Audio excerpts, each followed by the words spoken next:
My name is Corey Bose. I live at 1060 Wallen Road, and all I really had was a quick question. What would be the approximate cost of installing these? Interceptors? Yes, thanks. And would that cost be carried by the city, or would it fall upon the small business owners? Thank you. Yep. I think that's something, Tyler, you want to, or Ty, either one of you, and I think my guess is it's going to be very price dependent upon how big of a circumstance and so on and so forth. And I'm going to let you guys talk about that because I have no idea on capacity. Yeah, that is correct. It will vary. And on the low end, for a small under-sink trap, in the 20-pound, that can handle 20 pounds of waste type capacity, that's in the a couple $100s. If you get on the bigger side for a large full-service restaurant or fast food joint, the big underground ones, like the one that I showed that was overflowing, that's in the several thousands. That would be borne by the owner. That is not a city-borne cost. And what we had decided on is there will be a 12-month period, or this is what we had bounced around, 12-month time period to implement that, to have that installed. So again, not something we want to come in and just say, you don't have this, you need it tomorrow.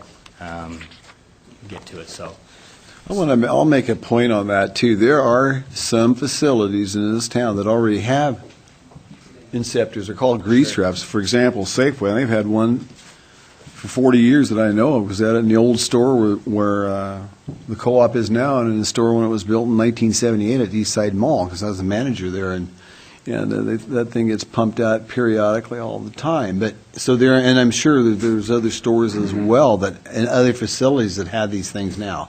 I can't give you a list of them, but I can tell you that one because I worked there. So, if I may, Your Honor. Yeah, as Ty said, and you're absolutely right. There are many of these establishments already have these in place, and for those, this will function as a means for inspection. We don't have a mechanism to inspect them and to make sure they're being maintained at this point, and that's what this does. It gives us a mechanism, and it gives us the authority to do the inspections, and so that we can make sure they are being maintained. Ty mentioned our plan for implementation for people who may not have one, that may need one, is to have 12 months. And that 12 months wouldn't be from date of adoption. The 12 months would be from date of when we go, we do an inspection, we determine what's needed, we work with them so they understand very clearly what they need, and that's when that period would start. We wanted to allow a grace period so they can say, okay, now I know what's needed, I can budget for this, and so we allow that period for compliance. Tyler, I have another question for you. Could you give us some examples of other cities that have this? Because there's other cities that have this. Ty might be better to do that. We do a lot Okay, of well, it research doesn't. for I this. don't care, either one of you. So you can give, just so the audience knows that this goes on in other places. This isn't something we just came up with here in good old Moscow, Idaho for. sure, this is all very common. I worked a lot with the city of Boise and with Lewiston, and I've looked at codes everywhere from North Carolina to Seattle.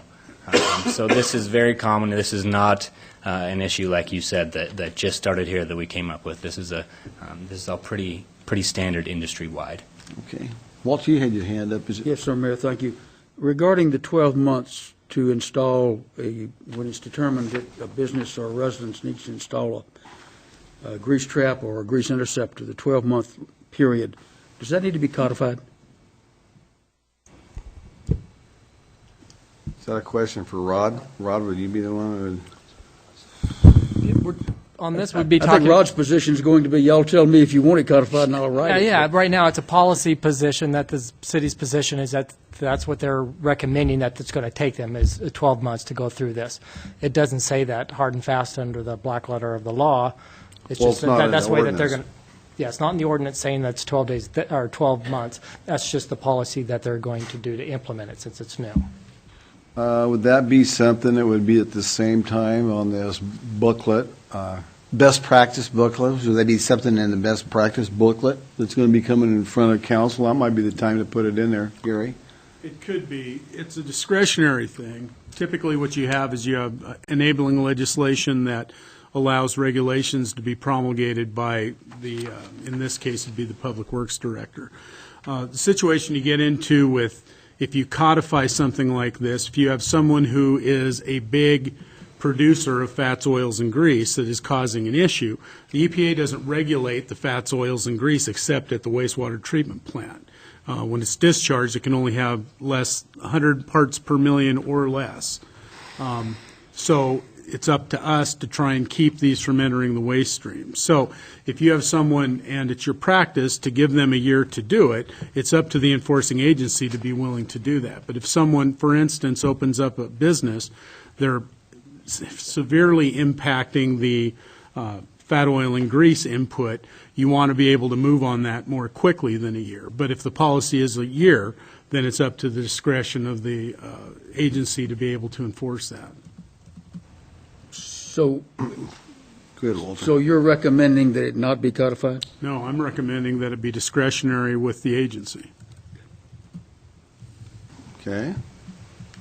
Comment down here. And I plan on asking more public input, so that's one thing. Anybody else want to come up? And come on up, Gina, identify yourself and your address and tell us what's on your mind. I'm Gina Terusio, and my address is 1223 Eastie, but I'm here with my chamber hat on tonight. How long have we been talking about this? A couple of years, really? So the reason I'm standing up to visit with you this evening quickly is that we have, from the beginning, worked as a team to try and figure out the solution to this fog problem. And I really want to applaud the efforts that have been made, because the steps have been very deliberate and very careful and very measured. And I think, adding that to the concept of having kind of the discretionary facet of this is going to be a really good thing, because I've watched these guys be as deliberate and careful and aware of the stresses and the potential monetary impact to business definitely through the last couple of years. So I am optimistic that this is going to be a very positive thing in our community. Okay, thank you, Gina. Dan's got a question. So basically what I'm hearing from Gina is that this isn't a surprise to anybody out there, that, everybody that's at least a chamber member knows that this is coming down the pipe, so to speak, or not. But anyhow, they all do know that this is happening. Well, so I think that we're not pulling a fast one on anybody. No, and, with that being said, a lot of corporate structures out there, I mentioned Safeway earlier, they'd be saying, wow, this hasn't been an ordinance. They'd be shocked that it wasn't, because of it being in other areas for a number of years. So I know, too, that Ty and Kyle and Tyler have all been visiting with the key businesses that would be impacted by this sort of an ordinance, and have kept them in the loop from day one. So if it wasn't me, it was one of these three guys, keeping everybody very, very well informed. So this will be no surprise. Okay. John. Yeah, Gary mentioned that he did not want to have this codified, and he also said that it would be up to the overseeing agency to decide whether it's done in a year or whether it's done in a month. Do I have that right, Gary? No, I think what I'm recommending is the policy would be a year. But if you get into a situation where something is severely impacting the system, then you could go earlier. It's just, this is our practice to do this unless you're causing some sort of larger problem. And it's been the practice, too, that if you codify something like that where you say it's a year for any business, many times the business won't make moves to do anything till the 11th month. So it's just a matter of keeping everybody, letting them know what the practice is, everybody practices good faith, and then you get it done within that year period. So with that being said, our guys go out and inspect it, and there's this huge problem. We're going to have to say, look, you folks are going to have to fix this right away. This is something we can't be waiting for a year or 10 months or 9 months or 6 months. This is something you need to really get on and get fixed right away, or we're going to have to know why it can't be done. Sure. That sort of idea.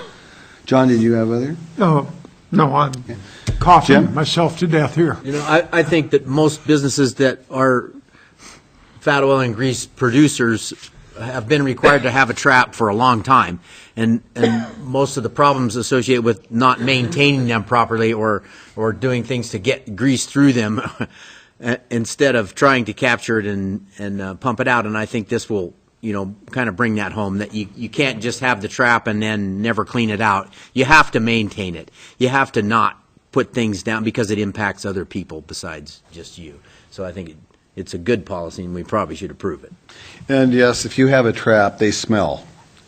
I can tell you that. You do them early in the morning when nobody's around because it's not a pleasant odor that's in these things.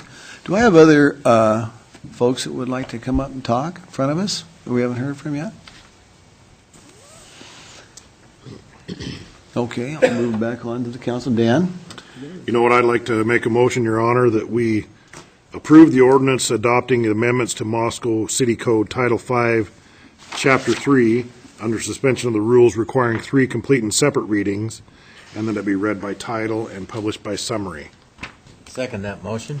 Okay, I've got a motion by Dan and a second by Jim to approve the ordinance adopting the amendments of Moscow City Code Title V, Chapter 3, under the suspension of the rules requiring 3 complete and separate readings, and it be read and by title and published by summary. Further discussion before I call the roll? Seeing none, I'll start with Walter. Aye. Aye. Aye. Excuse me, aye. Okay. And we have a new ordinance. It's ordinance number 20-1517. Okay, an ordinance of the City of Moscow, Idaho, a municipal corporation of the State of Idaho, providing for the amendment of Moscow City Code Title V, Chapter 3, providing for the additional definitions, providing for the implementation of best management practices, to enact the provisions of this chapter, providing for the preventions of introduction of additives to interceptors which may cause interference or pass-through, providing for an efficient and fair mechanism to enforce the provisions of this ordinance, providing that the provisions of this ordinance be deemed severable, and providing for this ordinance to be in full force and effect from the date of its passage, approval, and publication according to law. With that, I had to read it about 3 times today to get that, because I was like, wow, I thought my eyeballs were going crazy with it. Okay, well, thank you very much, Ty and Tyler, for a nice presentation. You bet.